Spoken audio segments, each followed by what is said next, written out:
ಎಲ್ಲ ಪತ್ರಿಕಾ ಸ್ನೇಹಿತರಿಗೆ ನಮಸ್ಕಾರ.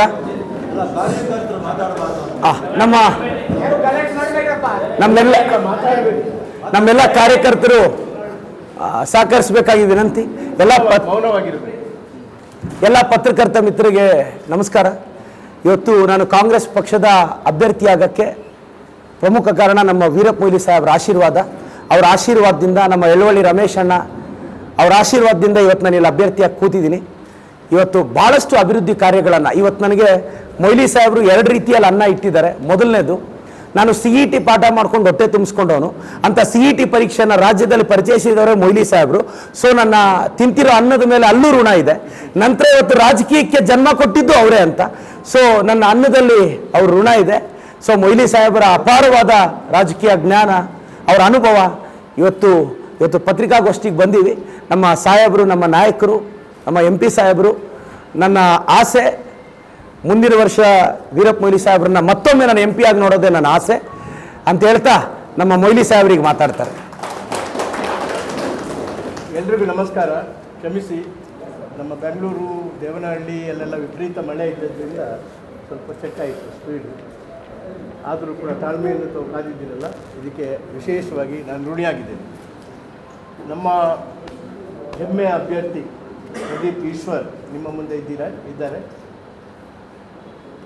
ಬಹುಶಃ ಈಗಿನ ಏನು ಮಂತ್ರಿಗಳಿದ್ದಾರೆ ಚಿಕ್ಕಬಳ್ಳಾಪುರದಲ್ಲಿ,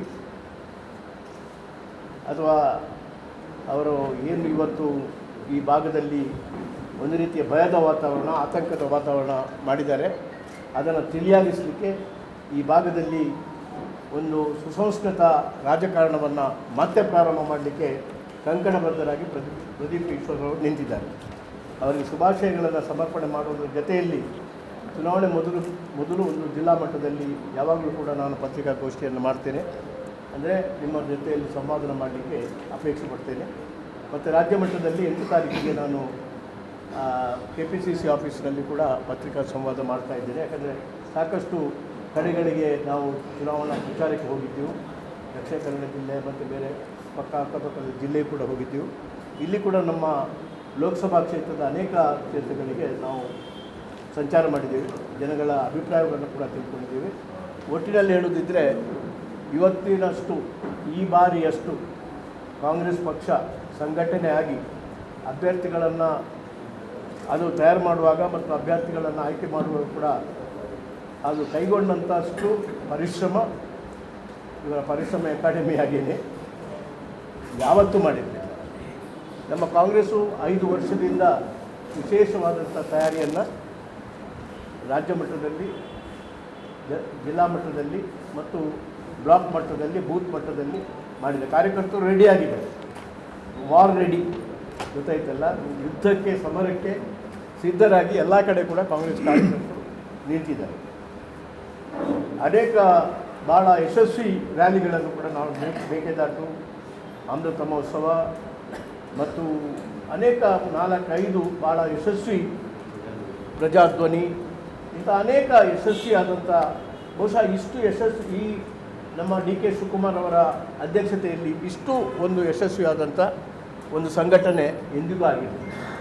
ಭಾಳ ಹೆಮ್ಮೆಯಿಂದ ಹೇಳಬೇಕಾಗ್ತದೆ. ಅದರಿಂದಾಗಿಯೇ ಸ್ಪಷ್ಟವಾದ ಬಹುಮತದಿಂದ ಕಾಂಗ್ರೆಸ್ ಪಕ್ಷ ಕರ್ನಾಟಕದಲ್ಲಿ ಇದು ಪತ್ರಿಕಾಗೋಷ್ಠಿ, ಇದು ಸಭೆ ಅಲ್ಲ, ಅದು ಖಂಡಿತವಾಗಿ ಕೂಡ ನಾವು ಸ್ಪಷ್ಟ ಬಹುಮತದಿಂದ ಇಲ್ಲಿ ಬರ್ತೇವೆ ಎಂಬುದಕ್ಕೆ ಅನುಮಾನ ಇಲ್ಲ.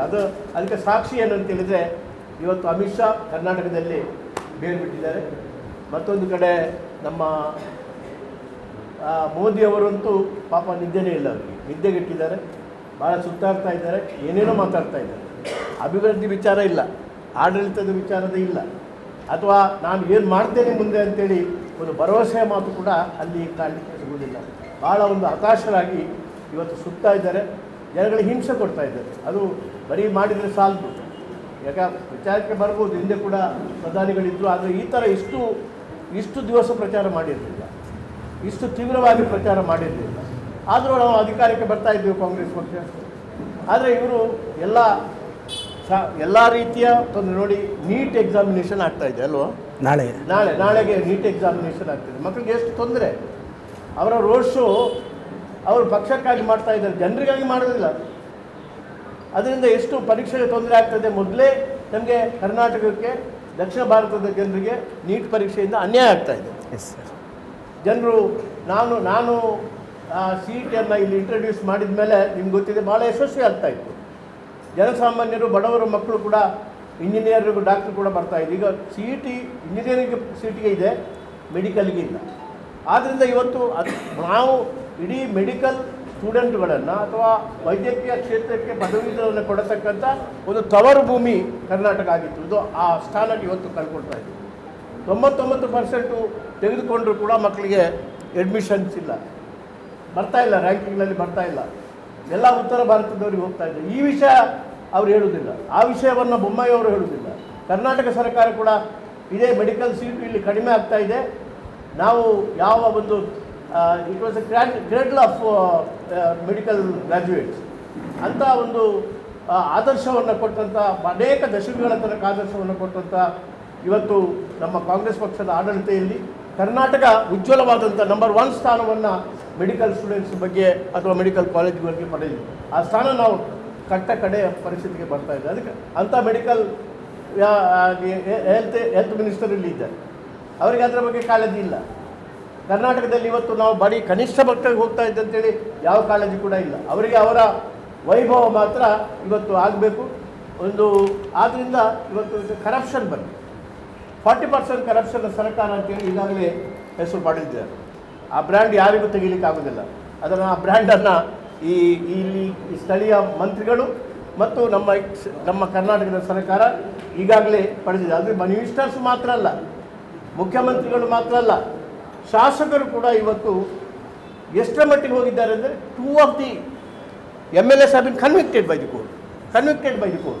ನಾವು ಅಂದಿನ ಕಾಲದಲ್ಲಿ ಪುಣ್ಯಕ್ಕೆ ನಾವು ಕಾಂಗ್ರೆಸ್ ಸರ್ಕಾರ, ನಾನು ಲಾ ಮಿನಿಸ್ಟರ್ ಇರುವಾಗ MLAಗಳು ಮತ್ತು ಪಬ್ಲಿಕ್ ಸರ್ವೆಂಟ್ಸು ಇವರು ಯಾರಿದ್ದಾರೆ, ಪಬ್ಲಿಕ್ ಕೆಲಸ ಮಾಡ್ತಾ ಇದ್ದಾರೆ, ಅವರಿಗೆ ನಾವು ಸಪರೇಟ್ ಕೋರ್ಟ್ ಮಾಡಿದ್ದೆ ಪುಣ್ಯಕ್ಕೆ ಆ ಕಾಲದಲ್ಲಿ.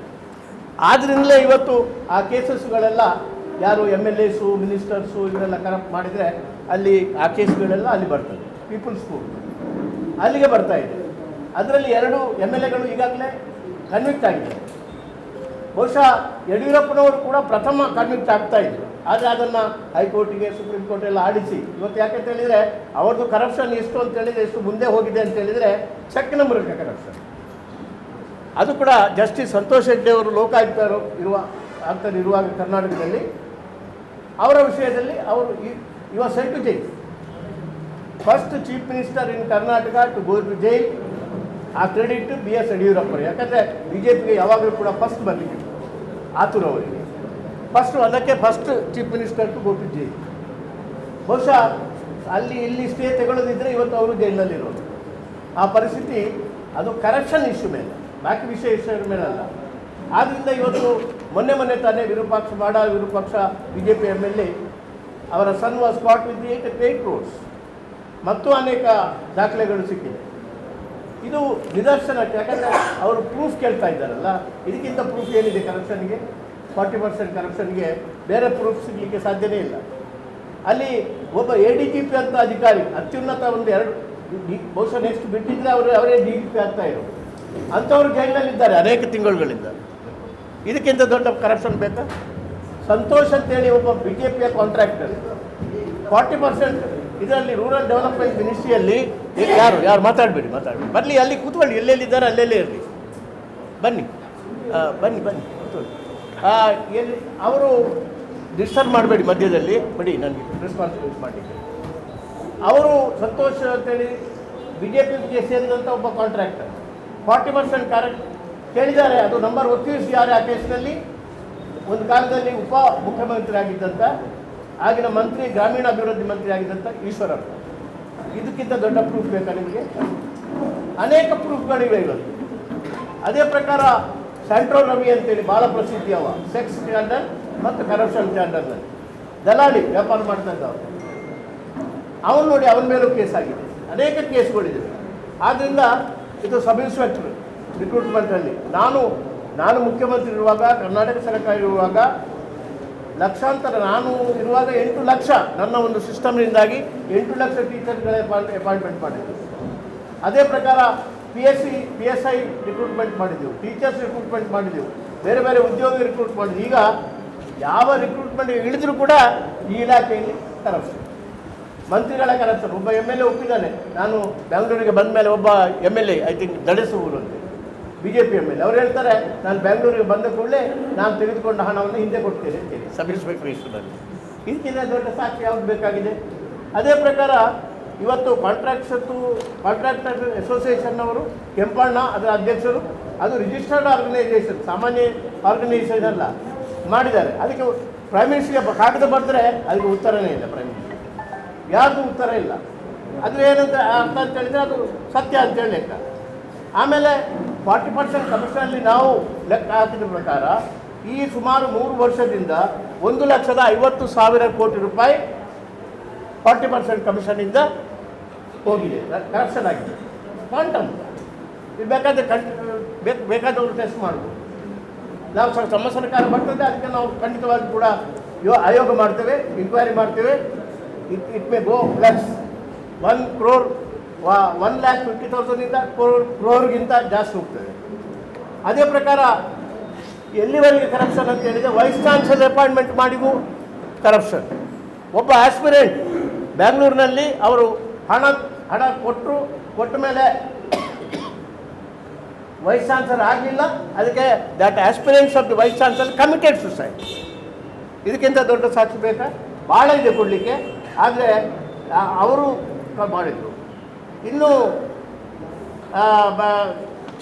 ಬಾಕಿದ್ದು ಕರಪ್ಷನ್ಸ್ ಬಗ್ಗೆ ಸಾಕಷ್ಟು ಇದೆ. ಈಗ ಸಾಕು. ಈಗ ಇಡೀ ರಾಷ್ಟ್ರದಲ್ಲಿ ಕರಪ್ಷನ್ ನಿಲ್ಲಿಸಲಿಕ್ಕೆ ನಾವೊಂದು ಕಾನೂನು ಮಾಡಿದ್ದೆವು. ಡಾಕ್ಟರ್ ಮನಮೋಹನ್ ಸಿಂಗ್ ಪ್ರಧಾನಿ ಆಗಿರುವಾಗ UPA 2ನಲ್ಲಿ ನಾವು ಲೋಕಪಾಲ್ ಮಾಡಬೇಕು ಅಂತ, ಅದು ಅನೇಕ ದಶಕಗಳ ಸ್ವಾತಂತ್ರ್ಯ ಸ್ಥಿತಿನಿಂದ ಇದ್ದಂಥ ಒಂದು ಬೇಡಿಕೆ. ಅದರಲ್ಲಿ ಪ್ರೈಮ್ ಮಿನಿಸ್ಟರ್ ಕೂಡ ಬರಬೇಕು ಆ ಕರಪ್ಷನ್ ಆಯೋಗದ ಮಧ್ಯದಲ್ಲಿ, ಆ ಜುರಿಡಿಕ್ಷನ್ಗೆ ಬರ್ತದೆ. ಆದರೆ ಅದನ್ನು ನಿಷ್ಕ್ರಿಯ ಮಾಡಿಬಿಟ್ಟಿದ್ದಾರೆ. ನಾವು ಅಷ್ಟು ಮಾಡಿದಂಥ ಒಂದು ಕಠಿಣವಾದಂಥ ಕಾನೂನು ನಾನೇ ಡ್ರಾಫ್ಟ್ ಮಾಡಿದ್ದು as a law minister of the country, ಅದನ್ನು ಈಗ ನಿಷ್ಕ್ರಿಯ ಮಾಡಿಬಿಟ್ಟಿದ್ದಾರೆ. ಯಾಕಂದರೆ ಅವರಿಗೆ they don't want any inquiry. ಎಲ್ಲ ಬಿಡಿ, ಬಡತನವನ್ನು ಗುರುತಿಸತಕ್ಕಂಥ NHSO ಸಂಸ್ಥೆ, ಅದು every year they have to come up with a report.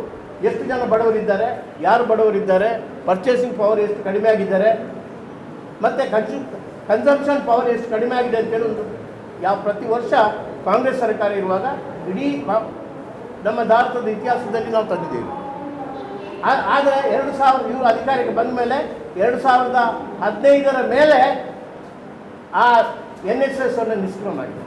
ಲೆಕ್ಕಾಚಾರನೇ ಇಲ್ಲ ಎಷ್ಟು ಜನ ಬಡವರಿದ್ದಾರೆ, ಯಾಕಂದರೆ ಗೊತ್ತಾಗಬಾರ್ದು ಜನಗಳಿಗೆ, ಅಡಗಿಸಿಡಬೇಕು ಅಂತೇಳಿ ಅದನ್ನು ಮಾಡಿದ್ದಾರೆ. ಇನ್ನು ನಮ್ಮ ರಾಜ್ಯದ ಪರ್ಫಾರ್ಮೆನ್ಸ್ ಕೂಡ, ಇದನ್ನು ನಾವು ಹೇಳಿದ್ದಲ್ಲ, ಈಗ ಕ್ವಾಲಿಟಿ ಎಜುಕೇಷನ್ ಅಥವಾ clean water, sanitation, work, economical growth, inequality, climate action, life on ಲ್ಯಾಂಡಿಗೇಷನ್, ಇದೆಲ್ಲ ಈಗ ಹೋಗಿದೆ. ಅದು ಕೂಡ ಕಡಿಮೆ ಮಟ್ಟದಲ್ಲಿದೆ. ಅದು ಯಾರು ನಾವು ಹೇಳೋದಲ್ಲ, ಇದೇ ಕೇಂದ್ರ ಸರ್ಕಾರದ ನೀತಿ ಆಯೋಗದವರು ಹೇಳಿದ್ದಾರೆ. ಎಲ್ಲ ದೃಷ್ಟಿಯಲ್ಲಿ ಕೂಡ ಸ್ಥಗಿತ ಆಗಿದೆ, ಎಲ್ಲ ದೃಷ್ಟಿಯಲ್ಲಿ ಕೂಡ ಹಿನ್ನಡೆ ಸಾಧ್ಯ. ಇವರು ಹೇಳ್ತಾರೆ ಕರ್ನಾಟಕ ನಂಬರ್ 1 ಮಾಡ್ತೇವೆ ಅಂತೇಳಿ, ಗುಜರಾತನ್ನು 1 ಮಾಡ್ತೇವೆ ಅಂತೇಳಿ ಸುಳ್ಳು ಹೇಳಿ ಅಲ್ಲಿ ಮಾಡಿದರು. ಇಲ್ಲಿ ಕರ್ನಾಟಕದಲ್ಲಿ ಈಗ ಕರ್ನಾಟಕವನ್ನು 1 ಮಾಡ್ತಾರೋ, ಗುಜರಾತನ್ನು 1 ಮಾಡ್ತಾರೋ, ಇದರ ಅರ್ಥ ನೀವು ನೋಡ್ಕೊಳ್ಬೇಕು. ಗುಜರಾತನ್ನು ನಂಬರ್ 1 ಮಾಡುವವರು ಕರ್ನಾಟಕವನ್ನು ಕೂಡ ನಂಬರ್ 1 ಸ್ಟೇಟಲ್ಲಿ ಹೀಗೆ ಮಾಡೋದು ಅಭಿವೃದ್ಧಿಯಲ್ಲಿ. ಇದು ವಿಶೇಷವಾಗಿ ಅಂದರೆ ಸುಳ್ಳು ಹೇಳ್ತಾ ಇದ್ದಾರೆ ಅಂತೇಳಿ ಅರ್ಥ. ನಾವು ಹೇಳಬಾರ್ದಂತೆ ಅವರಿಗೆ ಸುಳ್ಳು, ಯಾಕಂದರೆ ಅವರು 91 ಬಾರಿ ನನ್ನನ್ನು ದೂರಿದ್ದಾರೆ ಅಂತೇಳಿ ಹೇಳ್ತಾರೆ. ಆದ್ದರಿಂದ 92ನೇ ಬಾರಿ ನಾನು ಇದೊಂದು 92ರ ಲಿಸ್ಟಿಗೆ ಸೇರಿಸಲಿಕ್ಕೆ ನಾನು ಅಪೇಕ್ಷೆ ಪಡುವುದಿಲ್ಲ. ಆದರೆ ಇದು ಪರಿಸ್ಥಿತಿ ಇದು. ನಾನು ಹೇಳೋದು, ಇದು ಬಸವಣ್ಣನ ನಾಡು, ಇದು ಕನಕದಾಸರ ನಾಡು, ಇದು ಆದಿಕವಿ ಪಂಪನ ನಾಡು, ಕುವೆಂಪು ಅವರ ನಾಡು. ಅವ್ರು ಏನಿದ್ದಾರೆ ರೈಟ್ ಫ್ರಮ್ ಲಾಸ್ಟ್ 2000 years ಏನು ಹೇಳ್ತಾ ಇದ್ದಾರೆ ಅಂತೇಳಿ, ಪಂಪ ಮನುಜ ಕುಲಂ ವಲಂ ಅಂತೇಳಿ, ಅಂದರೆ ಮನುಜ ಕುಲವೇ ಒಂದು ಅಂತ ಹೇಳಿದ್ದಾರೆ. ಅದೇ ಪ್ರಕಾರ ಕನಕದಾಸರು ಹೇಳ್ತಾರೆ ಜಾತಿ ಅಂತೇಳಿ ಜಗಳ ಮಾಡಬೇಡಿ ಅಂತೇಳಿ. ಅದೇ ಪ್ರಕಾರ ಬಸವಣ್ಣವರು ಹೇಳಿದರು, ಅವರು ಭಾಳ ದೊಡ್ಡ ಸಮಾಜ ಸುಧಾರಕ. ಅವರು ಹೇಳಿದರು ಜಾತಿ ಇರಬಾರ್ದು, ಮತ್ತು ಸಾಮಾಜಿಕ ಅಸಮತೋಲನ ಇರಬಾರ್ದು, ಹಿಂಸೆ ಇರಬಾರ್ದು, ಮೂಢನಂಬಿಕೆ ಇರಬಾರ್ದು, ಮತ್ತು ರಿಚುವಲ್ಸ್ ಆ್ಯಂಡ್ ಮತ್ತು ಯಾವುದು ಕೂಡ ಇರಬಾರ್ದು. ಯಾಕಂದರೆ ಅದೆಲ್ಲ ಐಕ್ಯತೆಗೆ ಭಂಗ ಸಾಮಾಜಿಕವಾದಂಥ ಐಕ್ಯತೆಗೆ ಭಂಗ ಬರ್ತಾ ಇದ್ದಾರೆ ಅಂತೇಳಿ ಅವ್ರು ಭಾಳ ಸ್ಪಷ್ಟವಾಗಿ ಹೇಳಿದ್ದಾರೆ. ಇದು ಇವರು ಮಾಡತಕ್ಕಂಥದ್ದು ತದ್ದುರು. ಬಸವಣ್ಣರ ಹೆಸರು ಹೇಳ್ತಾರೆ. ಅದಕ್ಕೆ ತದ್ದುರವಾದ ಸಮಾಜವನ್ನು ಒಡೆದು ಹಾಳು ಮಾಡತಕ್ಕಂಥ ಪರಿಸ್ಥಿತಿಯನ್ನು ಇವತ್ತು ತರ್ತಾ ಇದ್ದಾರೆ. ಕುವೆಂಪು ಅವರು ಹೇಳಿದರು, ನನಗೆ ಕಾಸ್ಟ್ ಇಲ್ಲ, ಜಾತಿ ಇಲ್ಲ, I hate no caste, I belong to religion of humanity. ಮಾನವೀಯ ಒಂದು ಜಾತಿಗೆ ನಾನು ಸೇರಿದವ ಅಂತ ಹೇಳ್ತಾರೆ. ಪುರಂದರದಾಸರು ಕೂಡ ಅದನ್ನೇ ಹೇಳ್ತಾ ಇದ್ದಾರೆ. ಆದಿಶಂಕರಾಚಾರ್ಯ ಇವರು ಹೇಳ್ತಾರಲ್ಲ, ನಿಜವಾದ ಹಿಂದೂ ಪ್ರತಿವಾದಿಗಳು ಬಿ ಜೆ ಪಿಯವರು ಅಲ್ವೇ ಅಲ್ಲ. ಹಿಂದೂ ಪ್ರತಿವಾದಕ್ಕೆ ವಿರುದ್ಧವಾದಂಥ ಒಂದು ಸಂಸ್ಕೃತಿ ಇವರು ಬೆಳೆಸ್ಕೊಂಡು ಸನಾತನ ಧರ್ಮದವರು ಅಲ್ವೇ ಅಲ್ಲ. ಶಂಕರಾಚಾರ್ಯರು ಯಾಕಂದರೆ ಸನಾತನ ಧರ್ಮಕ್ಕೆ ಸುಮ್ಮನೆ ರೀ, ದಯಮಾಡಿ ಮೂವ್ ಆಗಬೇಡಿ, ದಯಮಾಡಿ ಸಹಕಾರ ಕೊಡಿ, ಒಂದು 5 ನಿಮಿಷ ಸುಮ್ಮನೆ. ಈಗ ಶಂಕರಾಚಾರ್ಯರು, ಆದಿಶಂಕರಾಚಾರ್ಯರು ಸನಾತನ ಧರ್ಮದ ವಿಶ್ವಗುರು ಅವರು, ಇವರಲ್ಲ, ಮೋದಿಯವರು ವಿಶ್ವಗುರು ಅಲ್ಲ. ಯಾರು ಮೂವ್ ಆಗಬೇಡಿ, ಇದ್ದಲ್ಲೇ ನೀವು ದಯಮಾಡಿ. ಆದಿಶಂಕರಾಚಾರ್ಯರು ವಿಶ್ವಗುರು ನಿಜವಾದಂಥ. ಈಗ ಆ ವಿಶ್ವಗುರು ಪಟ್ಟವನ್ನು ಆದಿಶಂಕರಾಚಾರ್ಯರ ತಪ್ಪಿಸಿ ತಾನು ಪಡಿಬೇಕು ಅಂತೇಳಿ ಇವರಿದ್ದಾರೆ. ಯಾರಪ್ಪ, ಪ್ಲೀಸ್ ನೀವು ಹೊರಗೆ ಇರಿ. ಯಾಕಂದರೆ ಆದ್ದರಿಂದ ಇವತ್ತು ನಾನು ಹೇಳೋದು, ವಿಶ್ವಗುರು ಅಂತೇಳಿ ಹೇಳ್ತಾರಲ್ಲ, ಇತ್ತೀಚೆಗೆ ರಿಪೋರ್ಟ್ ಒಂದು ಬಂದಿದೆ, PU ಅಂತೇಳಿ ಒಂದು ಸಂಸ್ಥೆ ಇದೆ, ರಿಸರ್ಚ್ ಇನ್ಸ್ಟಿಟ್ಯೂಟ್. ಅದರ ವರದಿ ಬಂದ ಪ್ರಕಾರ more than 90% of the American they do not know Narendra Modi. ಅವರು ವಿಶ್ವಗುರು ಹೇಗೆ ಆಗುವುದು? ಇದೇ ಲೆಕ್ಕ ಇದೆ, ನನ್ನ ಪೂರ್ತಿ ಅದರದ್ದು ಲೆಕ್ಕ ಇದೆ, ವರದಿ ಇದೆ. ವಿಶ್ವಗುರು ಅಲ್ಲ, ಕರ್ನಾಟಕದ ಗುರುಗಳು ಆಗಲಿಕ್ಕೆ ಸಾಧ್ಯ ಇಲ್ಲ. ಯಾಕಂದರೆ ಅವರು ಸನಾತನ ಧರ್ಮವನ್ನು ನಂಬುವುದಿಲ್ಲ, ವಿಶ್ವಾಸ ಇಲ್ಲ. ಶಂಕರಾಚಾರ್ಯರು ಹೇಳಿದಂಥ ಮಾತು ನೋಡಿ, ಆದಿಶಂಕರಾಚಾರ್ಯರು ಒಂದು ವಿಚಾರ ಹೇಳ್ತಾರೆ, ಅದು ಚಾಂದೋಗ್ಯ ಉಪನಿಷತ್ತಿನ ಬಗ್ಗೆ ವ್ಯಾಖ್ಯಾನ ಮಾಡ್ತಾ ಅವರು ಹೇಳ್ತಾರೆ, ಏನು ನೊಣ ಬೇರೆ ಬೇರೆ ಹೂಗಳಿಂದ ಮಧುವನ್ನು ಸಂಗ್ರಹಿಸ್ತದೆ. ಯಾವ ಮಧುವನ್ನು ಯಾವ ಹೂವಿನಿಂದ ಸಂಗ್ರಹಿಸಿದೆ ಎಂದು ಗೊತ್ತಾಗೋದಿಲ್ಲ. ಮಾನವ ಜೀವಿಗಳನ್ನು ಒಂದೇ ಥರ ಸೃಷ್ಟಿ ಮಾಡಿದೆ. ಈ ತತ್ವಕ್ಕೆ ವಿರುದ್ಧವಾಗಿರತಕ್ಕಂಥ ಒಂದು BJP ಕೇಂದ್ರದಲ್ಲಿ, ರಾಜ್ಯದಲ್ಲಿ ಇವತ್ತು ಕೆಲಸ ಮಾಡ್ತಾ ಇದ್ದಾರೆ. ಅವರು ಹೇಳಿದರು, ಶಂಕರಾಚಾರ್ಯರೇ, ಅಹಂ ಬ್ರಹ್ಮಾಸ್ಮಿ ಅಂದರೆ ಎಲ್ಲ ಜೀವಿಗಳು ಬ್ರಹ್ಮನಿಂದ ಸೃಷ್ಟಿಸಲ್ಪಟ್ಟಿದೆ. ಇಲ್ಲಿ ಇವರು ಹೇಳತಕ್ಕಂಥ ವರ್ಗ, ಅವರು ಹೇಳತಕ್ಕಂಥ ವರ್ಗ, ಇದು ಮಾತ್ರ ಸೃಷ್ಟಿಸಲ್ಪಟ್ಟದಲ್ಲ, ಎಲ್ಲ ಬ್ರಹ್ಮನಿಂದಲೇ. ತತ್ವಮಸಿ, ಎಲ್ಲ ತತ್ವಗಳು ಒಂದೇ.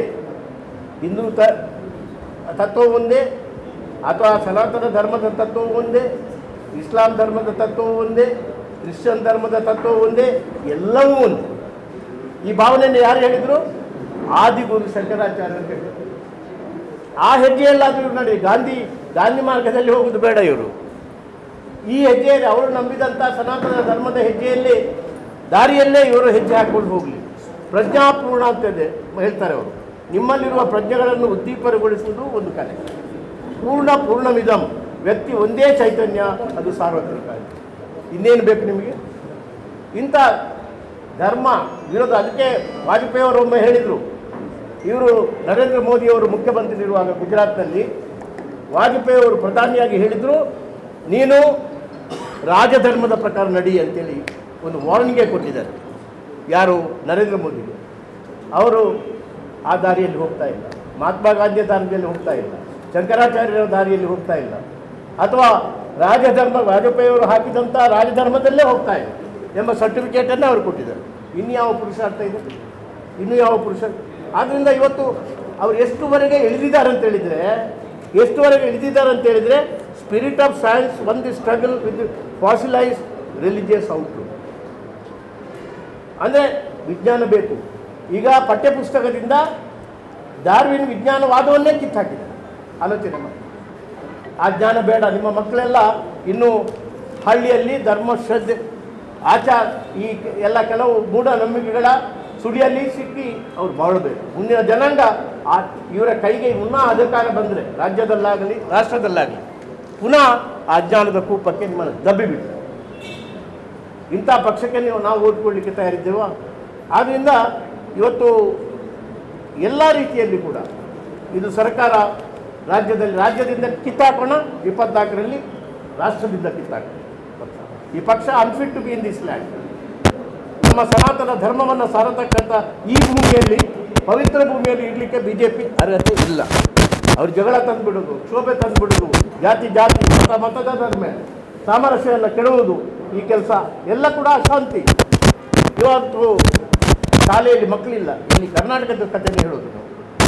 57% ಪೋಸ್ಟ್ ಆಫ್ ಟೀಚರ್ ಬೇಕು ಮಕ್ಕಳ ಗಟ್ಟಿನ.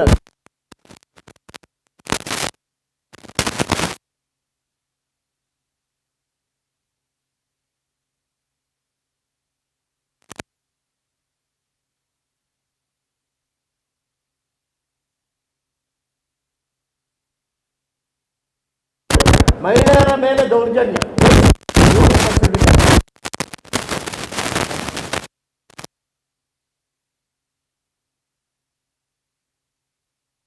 ಎಲ್ಲಿ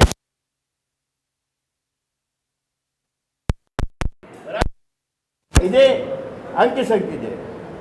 ಈಗ ನೋಡಿ ಇವರು ಎಷ್ಟು ರೌಡಿಸಮ್ ಇದೆ ಅಂತೆ. ಸುಮಾರು 25,000 ರೌಡಿಗಳನ್ನು ಕರ್ನಾಟಕದಲ್ಲಿ ಜಸ್ಟ್ ಚುನಾವಣೆ ಮೊದಲು ಬಿಡುಗಡೆ ಮಾಡಿದ್ದಾರೆ. ಈಗ they want to be volunteers for them. BJP ಅವರು 25,000 ನೀವು ಪತ್ರಿಕೆಯಲ್ಲಿ ನೋಡಿರ್ಬೋದು, ಸಾಕಷ್ಟು ಪ್ರಚಾರ ಬಂದಿದೆ. ಅದರಲ್ಲಿ ಒಬ್ಬ ರೌಡಿ ಯಾರು ಗೊತ್ತಾ? ಮಣಿಕಾಂತ ರಾಥೋಡ್. ಅವರ ಕ್ಯಾಂಡಿಡೇಟ್ ಎಲ್ಲಿ? ಚಿಂಚೋಳಿಯಲ್ಲಿ.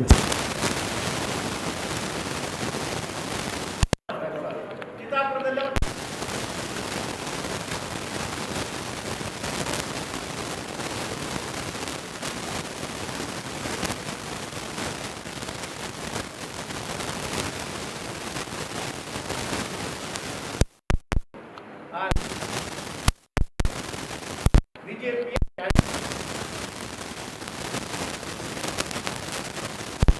ನಿಲ್ಲಿಸಿದ್ದಾರೆ.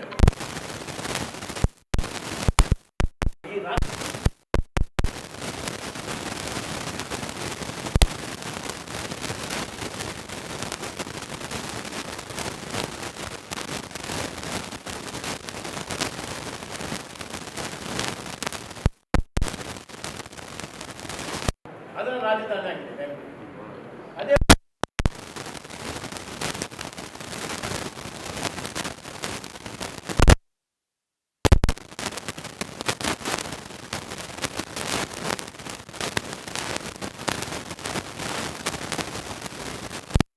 ಇಂಥ ಒಂದು ಬಿಜೆಪಿ ಸರ್ಕಾರ ಇಲ್ಲಿದ್ದು the Bangalore has become the drug capital of India. ಇದು ಆರೋಗ್ಯದ ವಿಚಾರ. ಇಲ್ಲಿ ಅವರು ಆರೋಗ್ಯ ಮಂತ್ರಿಗಳಿದ್ದಾರಲ್ಲ, ಚಾಮರಾಜನಗರದಲ್ಲಿ ಏನಾಯಿತು? ಹಾಸ್ಪಿಟಲಲ್ಲಿ ಆಕ್ಸಿಜನ್ ಇಲ್ಲ. ಆಲೋಚನೆ ಮಾಡಿ, ಅವರಿಲ್ಲ 3 ಜನ ಸತ್ತದ್ದು ಅಂತೇಳಿ ಸಾಧನೆ ಮಾಡಲಿಕ್ಕೆ ಮತ್ತೆ ನೋಡುವಾಗ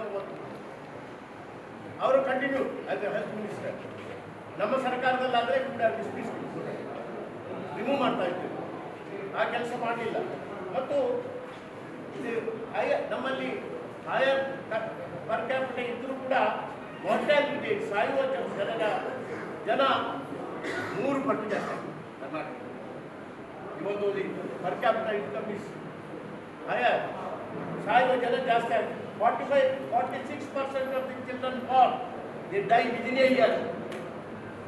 ಆಲೋಚನೆ ಮಾಡಿಕೊಂಡು ಇಂಥ ಭಯಾನಕ ಪರಿಸ್ಥಿತಿಯನ್ನು ಬಿಜೆಪಿ ಸರ್ಕಾರ, ಅದು ಕೂಡ ನಿಮ್ಮ ಊರಿನ ಪ್ರತಿನಿಧಿ ಆರೋಗ್ಯ ಮಂತ್ರಿಗಳ ಕಾಲದಲ್ಲಿ ದುರ್ದಶೆ ನಮ್ಮ ಕರ್ನಾಟಕಕ್ಕೆ ಬಂದಿರುವುದು ನಮ್ಮ ರಾಷ್ಟ್ರದ ದುರಂತ. ಕರ್ನಾಟಕದಲ್ಲಿ 46% ಆಫ್ ದಿ ಚಿಲ್ಡ್ರನ್ ಡೈ. ಇದೆಲ್ಲ statistics you can find out anywhere. ಆ 46% die within a year in Karnataka. ಅದೇ ಪ್ರಕಾರ ಆರೋಗ್ಯ ನಂದನ ಕ್ಯಾಂಪೇನ್ ಇವರು ಮಾಡಿದ್ದಾರೆ. ಅದರ ಪರಿಣಾಮ ಅದರಲ್ಲಿ ಸ್ಕ್ರೀನ್ ಮಾಡಬೇಕಾಗ್ತದೆ ಯಾವ ರೋಗ ಎಲ್ಲ ಇದೆ ಅಂತ. ಅದರಲ್ಲಿ 1,15,660 ಇದೆಲ್ಲ ನನ್ನ ಸ್ವಂತ ಸ್ಟ್ಯಾಟಿಕ್ಸ್ ಅಲ್ಲ, ಪಾಕೆಟ್ನಿಂದಲ್ಲ, ಅಂಕಿ ಸಂಖ್ಯೆಯಿಂದ ಬಂದಿದೆ. 1,15,660 ಮಂದಿ ದೇ ಆರ್ ಡಯಾಗ್ನೈಸ್ಡ್ ವಿತ್ ಇಲ್ನೆಸ್. 1,12,389 ಮಂದಿ ಚಿಲ್ಡ್ರನ್ ಮಕ್ಕಳು ಹೈಯೆಸ್ಟ್ ನಂಬರ್ 1 ಇದರಲ್ಲಿ. ಆಡಳಿತ ವಯಸ್ಸು 7,259 children suffer from SAM, ಅಂದರೆ ಸಿವಿಯರ್ ಅಕ್ಯೂಟ್ ಮಾಲ್ನ್ಯೂಟ್ರಿಷನ್. 1,04,790 ಮಕ್ಕಳು suffer from moderate acute malnutrition. ಆಲೋಚನೆ ಮಾಡಿ ಎಂಥ ಒಂದು ದುಸ್ಥಿತಿಗೆ ನಮ್ಮ ಕರ್ನಾಟಕ ಬಂದಿದೆ ಇವರ ಜಮಾನು. your health minister, I think he has to go down his head, his shame, utter shame, absolute shame. ಇದು ನಿಲ್ಬೇಕು ಅಂತ ಜನ ಶಾಸಕರಾಗಲಿಕ್ಕೂ ಅರ್ಹತೆ ಇಲ್ಲ. ನಮಗೆ ಈ ಜಿಲ್ಲೆಗೆ ಅಪಮಾನ ಮಾಡಿದ್ದಾರೆ. ಸ್ಟೂಡೆಂಟ್ ಡ್ರಾಪ್ಔಟ್ಸ್ ಕೂಡ 10 ಲಕ್ಷ ಕೋವಿಡ್ ಆದಮೇಲೆ 10 ಲಕ್ಷ ಮಕ್ಕಳು ಶಾಲೆಯಿಂದ ಡ್ರಾಪ್ಔಟ್ ಆಗಿದ್ದಾರೆ. ಆಮೇಲೆ ಪುನಃ 8th ಗ್ರೇಡ್ನಿಂದ ಸುಮಾರು 8% ಆಗಿದ್ದಾರೆ. 95% 15 ವರ್ಷದ ಒಳಗಿನವರು ಡ್ರಾಪ್ಔಟ್ ಆಗಿದ್ದಾರೆ. ಶಾಲೆಗೆ ಬರ್ತಾನೇ ಇಲ್ಲ. ಇದರ ಒಂದು ರೀತಿಯಲ್ಲಿ ಇದು ಮಾಡಿದ್ದಾರೆ ಈ ಸರ್ಕಾರ, ಬೊಮ್ಮಾಯಿ ಸರ್ಕಾರ, ಅಥವಾ ಇಲ್ಲಿರತಕ್ಕಂಥ ಭಾಳ ಬೊಮ್ಮಾಯಿಯವರ ಬಲಬದಿಯಲ್ಲೇ ಎಡಬದಿಯಲ್ಲಿರೋದು ಬಲಬದಿಯಲ್ಲಿ ಯಾವಾಗಲೂ ಸದಾ ಬಲಬದಿಯಲ್ಲಿ ಕೂತ್ಕೊಳ್ತಾರೆ. ಇವ್ರು ಏನು ಮಾಡ್ತಾಯಿದ್ರು ಮತ್ತು ಈ ಕರ್ನಾಟಕ ಯಾವಾಗಲೂ ಕೂಡ ಎಜುಕೇಷನ್ ಹಬ್ ಅಂತ ಹೇಳ್ತೇವೆ. ಆದರೆ 40% ಮಕ್ಕಳು they do not get even a full 12 year education. They are not in a position to get it. College ಹೋಗುವವರ ಮಕ್ಕಳು ಕಡಿಮೆ ಆಗಿದ್ದಾರೆ. CAG ರಿಪೋರ್ಟ್ ಪ್ರಕಾರ, ಕಂಟ್ರೋಲರ್ ಆಫ್ ಅಕೌಂಟ್ಸ್ ರಿಪೋರ್ಟ್ ಪ್ರಕಾರ, Karnataka debt has return to 31.38% ಈ ಸರ್ಕಾರ ಬಂದಿದೆ ಬಿಟ್ವೀನ್ 2019-20 ಆ್ಯಂಡ್ 2021. ನಿಮ್ಮನ್ನೆಲ್ಲ ಇಡೀ ರಾಜ್ಯದ ಜನತೆಯನ್ನು ಸಾಲದ ಸುಳಿಯಲ್ಲಿ ಮುಳುಗಿಸ್ಬಿಟ್ಟಿದ್ದಾರೆ, ಕಣಿವೆಗೆ ಜೂಟ್ಬಿಟ್ಟಿದ್ದಾರೆ, ಪಾತಾಳಕ್ಕೆ ದಬ್ಬಿಬಿಟ್ಟಿದ್ದಾರೆ. ಇದು ಯಾವ ರೀತಿಯ ಯಾವ ಕಾಲದಲ್ಲಿ ಕೂಡ ಕರ್ನಾಟಕದ ಪರಿಸ್ಥಿತಿ ಹಾಗೆ ಇರಲಿಲ್ಲ. COVID-19 ಅದರ ಪ್ರಕಾರ ಬಡವರು ಜಾಸ್ತಿ ಆಗಿಬಿಟ್ಟಿದೆ. ಇಡೀ ದೇಶದ ಸ್ಟ್ಯಾಟಿಸ್ಟಿಕ್ ಕೊಡೋದಿದೆ 7.1 crore ಜನ ಬಡತನದ ರೇಖೆಯ ಒಳಗೆ ದೂಡಲ್ಪಟ್ಟಿದೆ, ಪತನ ಆಗಿದೆ ಇಡೀ ದೇಶದಲ್ಲಿ. ಅದೇ ತಮಾಷೆಯಲ್ಲಿ ಇಲ್ಲಿ ಕೂಡ ಆಗಿದೆ. ಡಯಾಲಿಸಿಸ್, ಈ ನಮ್ಮ ಚಿಕ್ಕಬಳ್ಳಾಪುರದ ಆರೋಗ್ಯ ಸಚಿವರಿಂದ ಆದಂಥ ಕೆಲಸ. 167 ಡಯಾಲಿಸಿಸ್ ಸೆಂಟರ್ನಲ್ಲಿ 145 ಸೆಂಟರ್ಗಳಲ್ಲಿ ಡಯಾಲಿಸಿಸ್ ಪ್ರಿಸ್ಕ್ರಿಪ್ಷನ್ ಕೊಡತಕ್ಕಂಥ ನೆಫ್ರಾಲಜಿಸ್ಟ್ ಡಾಕ್ಟರ್ಸೇ ಇಲ್ಲ. ಆಲೋಚನೆ ಮಾಡಿ, doctors already. What kind of a education minister, unfit to be an education minister. ಈ has to be dismissed in beginning. ನಾನು ಮುಖ್ಯಮಂತ್ರಿ ಅಂತವರೇ ಡಿಸ್ಮಿಸ್ ಮಾಡ್ತಾ ಇದ್ದೆ. ಆದ್ದರಿಂದ ಅವರನ್ನು ನೀವೇ ಡಿಸ್ಮಿಸ್ ಮಾಡಿಬಿಟ್ಟಿರಿ. ಈಗ ಕೆಲವೆಲ್ಲ ಬದಲಾವಣೆ ಮಾಡಿದ್ದಾರೆ. ಎಷ್ಟು ಜನ ಬದಲಾವಣೆ ಮಾಡಿದ್ದಾರೆ ಕರ್ನಾಟಕದಲ್ಲಿ?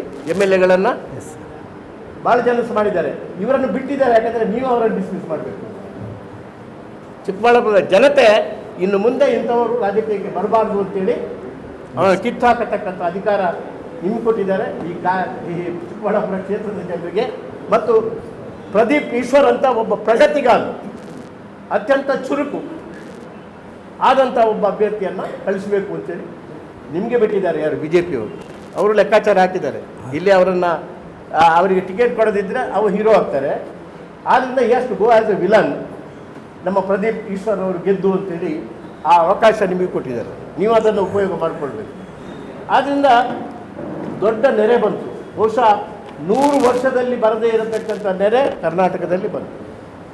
ಯಾವಾಗಲೂ ಕೂಡ ಒಂದು ಸರ್ಕಾರದ ದಕ್ಷತೆಯನ್ನು, ಪ್ರಾಮಾಣಿಕತೆಯನ್ನು, ಇಂಥ ಅಕಾಲಿಕ ಮತ್ತು ಇಂಥ ವಿಪತ್ತು ಬಂದಂತೆ ಹೇಗೆ ಸರ್ಕಾರ ಕೆಲಸ ಮಾಡ್ತದೆ ಅದನ್ನು ಹೊಂದಿಕೊಂಡಿದೆ. ಅದರ ಪ್ರಕಾರ 35,000 ಕೋಟಿ ರೂಪಾಯಿ ನಷ್ಟ ಆಗಿದೆ. ಇಲ್ಲಿ ಕೂಡ 106 ಕೋಟಿ ರೂಪಾಯಿ ನಷ್ಟ ಆಗಿದೆ. ಅದಕ್ಕೆ ಕೇಂದ್ರ ಸರ್ಕಾರ ಡಬಲ್ ಇಂಜಿನ್ ಸರ್ಕಾರ ಇದೆಯಲ್ಲ, ಅದು ಕೊಟ್ಟದ್ದು ಎಷ್ಟು ಕೊಟ್ಟ? 1,869 ಆಸ್ ಅಗೇನ್ಸ್ಟ್ 35,000. ರಾಜ್ಯ ಸರ್ಕಾರದ ಪೂರೈಕೆ ಕೂಡ ಹಣ ಮಾಡಲಿಲ್ಲ. ಇದು ಡಬಲ್ ಇಂಜಿನ್ ಯಾಕಂತ ಹೇಳಿದರೆ ಇಲ್ಲಿ ಕರ್ನಾಟಕದ ಇಂಜಿನ್ ಅದು ಗುಜರಿಗೆ ಕಳಿಸಬೇಕಾಗ್ತದೆ. ಆದ್ದರಿಂದ ಮತ್ತೊಂದು ಇಂಜಿನ್ ಬೇಕು ಅಂತೇಳಿ ಕೇಂದ್ರ, ಅದು ಕೂಡ 24 ನಿಮಿಷದಲ್ಲಿ ಗುಜರಿ ಹೋಗ್ತದೆ. ಅವ್ರಿಗೆ ಗೊತ್ತಿಲ್ಲ, ಆ ಇಂಜಿನ್ ಇಲ್ಲ, ಈ ಇಂಜಿನ್ ಇಲ್ಲ. ಆ ಪರಿಸ್ಥಿತಿ ಇವತ್ತು ಕರ್ನಾಟಕದಲ್ಲಿ ಬಂದಿದೆ. ಮತ್ತು ಶೆಡ್ಯೂಲ್ ಕಾಸ್ಟ್ ಮೇಲೆ ದೌರ್ಜನ್ಯ ಇದು ಇಡೀ ದೇಶದಲ್ಲಿ ಅದು ಅತ್ಯಧಿಕ. ಕರ್ನಾಟಕದಲ್ಲಿ NCRB ರಿಪೋರ್ಟ್ ಇದೆ, ಒಂದು ರಿಪೋರ್ಟ್ ಅಲ್ಲ, ಕೇಂದ್ರ ಸರ್ಕಾರದ NCRB ಒಂದು ಸಂಸ್ಥೆ ಇದೆ. ಅವರ ರಿಪೋರ್ಟ್ ಪ್ರಕಾರ ಇಲ್ಲಿ ಕರ್ನಾಟಕದಲ್ಲಿ 1.2% ಜಾಸ್ತಿ ಆಗಿದೆ. Violence against Dalit and Adivasi women ಅದು ಜಾಸ್ತಿ ಆಗಿದೆ. Cases of rape against SC women including minors account for 7.64%. And ST women ಇದು ದುರಂತ ಕರ್ನಾಟಕ.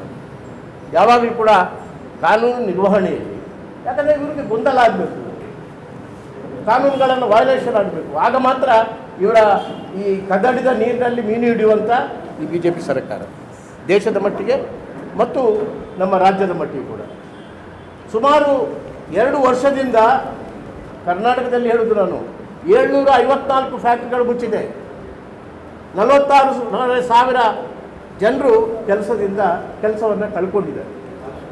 ಇದಕ್ಕಿಂತ ದೊಡ್ಡ ದುರಂತ ಬೇಕಾ?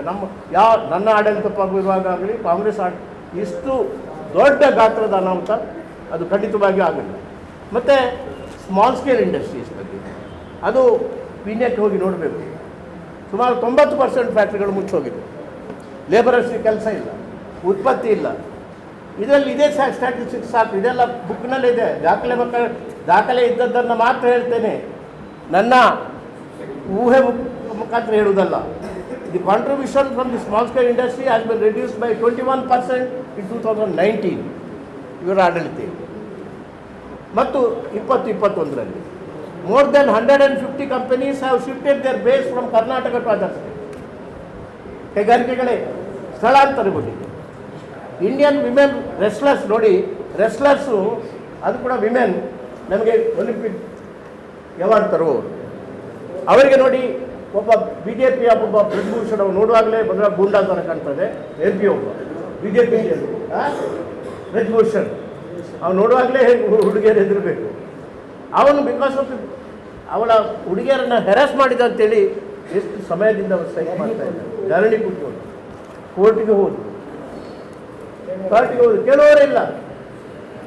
ಯಾಕಂದರೆ ಅವನಿಗೆ ಆಶೀರ್ವಾದ ಇದೆ, ಬೂಂದಿಯವ್ರದ್ದು, ಅವನಿಗೆ ಆಶೀರ್ವಾದ ಇದೆ ಸ್ಪೋರ್ಟ್ಸ್ ಮಿನಿಸ್ಟರ್ದು, ಅದರಿಂದ ಬದುಕಿದ್ದಾರೆ. ಆದ್ದರಿಂದ ನಾನು ಹೇಳೋದು, ಇಂಥ ಒಂದು ಸರ್ಕಾರ ಇವತ್ತು ನಮ್ಮಲ್ಲಿದೆ. ಯಾಕಂದರೆ ಇನ್ನು ಯಾರು ಒಲಿಂಪಿಕ್ಸ್ ಹೋಗ್ತಾರೆ? ರೆಸ್ಲರ್ಸೇ ಹೋಗೋದಿದ್ರೆ ಒಲಿಂಪಿಕ್ಸಿಗೆ ಬಾಕಿ ಅವ್ರು ಬರ್ತಾರೆ.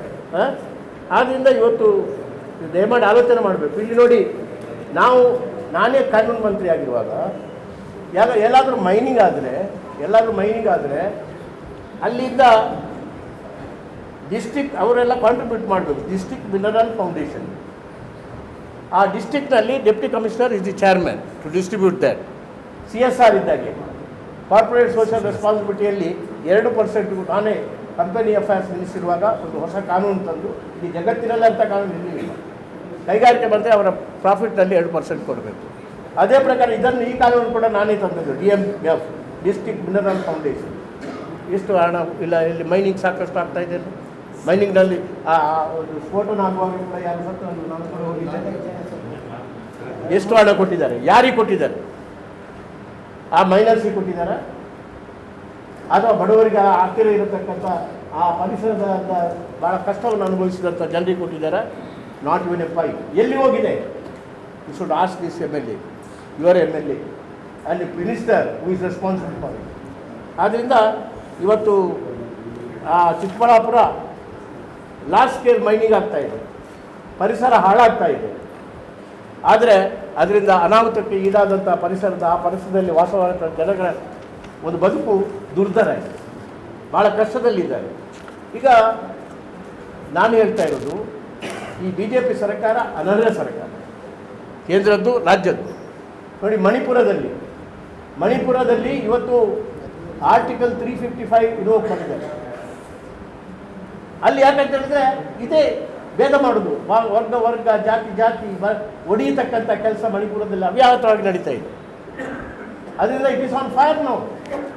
ಮೇರಿ ಕಾಮ್ ಅಂತೇಳಿ ಅವರು ದೊಡ್ಡ ರೆಸ್ಲರ್ ಅಲ್ಲ, ಅವರು ರೆಸ್ಲಿಂಗ್ ಚಾಂಪಿಯನ್, ಮತ್ತು ಇವರೇ ನೇಮಕ ಆಗಿದಂಥ ರಾಜ್ಯಸಭಾ ಮೆಂಬರ್ ಮೇರಿ ಕಾಮ್ ಅಂತ.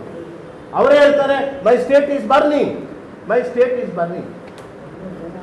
ಇವರು BJP ಅವರನ್ನು ಇದೇ ಥರ ರಾಜ್ಯದಲ್ಲಿ ಆಳ್ಲಿಕ್ಕೆ ಬಿಟ್ಟರೆ ಈ ಸ್ಟೇಟ್ ವಿಲ್ ಬರ್ನ್. ರೋಮ್ ಒಂದು ಕಥೆ ಕೇಳಿರ್ಬೋದು, ನೀರೋ ಅಂತೇಳಿ ಒಬ್ಬ ರಾಜ ಇದ್ದ. ಅಲ್ಲಿ ರೋಮ್ ಬರ್ನ್ ಆಗ್ತಾ ಇರುವಾಗ ಅವ ಪಿಟೀಲ್ ಬಾರಿಸ್ತಾ ಇದ್ದ. ಅದೇ ರೀತಿಯಲ್ಲಿ ನೋಡಿ, ಅಲ್ಲಿ Manipur is burning. The home minister Amit Shah R the prime minister ಅಲ್ಲಿ ಹೋಗಲಿಕ್ಕೆ ಪುರ್ಸೋತೆ ಇಲ್ಲ. ಇವರು ಪಿಟೀಲಲ್ಲಿ ಕರ್ನಾಟಕದಲ್ಲಿ ಪಿಟೀಲ್ ಬಾರಿಸ್ತಾ ಇದ್ದಾರೆ ಓಟ್ಗೆ. ಎಂಥ ದುರಂತ ನೋಡಿ, ಎಂಥ ಒಂದು ಅಮಾನುಷವಾದಂಥ ವರ್ತನೆಯಿಂದ ಈಗ BJPಯ ಸರ್ಕಾರ ರಾಷ್ಟ್ರ ಮಟ್ಟದಲ್ಲಿ ರಾಜ್ಯ ಮಟ್ಟದಲ್ಲಿ ಅದು ನಡೀತಾ ಇದೆ ಎಂಬುದನ್ನು ನೀವು ಸೂಕ್ಷ್ಮವಾಗಿ ಗಮನಿಸಬೇಕು. ಆದ್ದರಿಂದ ಈ double engine liability, double engine ಸರ್ಕಾರ ನಮ್ಮ ಸರ್ಕಾರಕ್ಕೆ ಎಲ್ಲ ಕಡೆ ಕೂಡ. ಈಗ ಅಮಿತ್ ಶಾ ಏನು ಮಾಡ್ತಾರೆ, ಈ threaten the Congress, if the Congress comes to power in Karnataka ಅದು ದುಂಬಿ ಆಗ್ತದೆ ಅಂತೇಳಿ. ಇದು ಪ್ರಜಾಪ್ರಭುತ್ವಕ್ಕೆ ತಕ್ಕುದಾದಂಥ ಮಾತಾ?